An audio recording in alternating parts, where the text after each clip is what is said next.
Eoin Cody has been proposed as the Kilkenny hurling captain this year. TJ Reid is vice captain. So most of the Ballyhale lads are getting a shot at being captain at this stage, given how successful they are locally. But yeah, sure, I suppose it was his turn because most of the rest of them have had a go at this stage.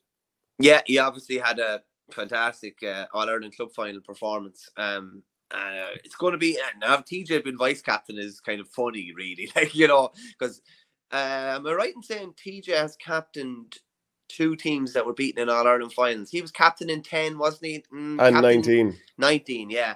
And Richie Reid was as well. Yeah, Richie Reid was captain last year, wasn't he? Eoin Cody's an interesting one. Like, I think Eoin Cody has the potential to be one of the best forwards in the country, but he still does some things that top forwards don't do.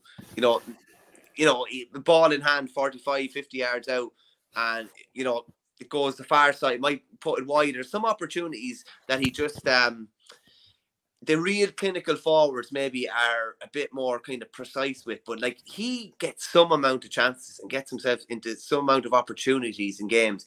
If he becomes an absolute killer in front of the goal, in front of the post, like, he could be easily one of the best forwards in the country, and he could fill a void that's probably going to be left when TJ retires, be it at the end of this year or next year or whenever that is.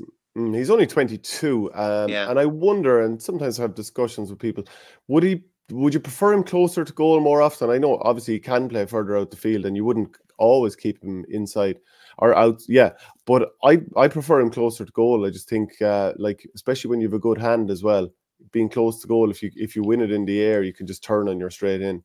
If I was thinking where would I play him, I'd probably play him as the third inside forward, that kind of floating forward, which is kind of between the two. Because I think he can do both. He has the hand, but he also has the eye for scores. I don't like him tied up inside, if you get me, too much. And sometimes you're shackled a bit in there. I'd give him a tiny bit more rein. But if he can hone a few things in his game, he'll be one of the best forwards in the country.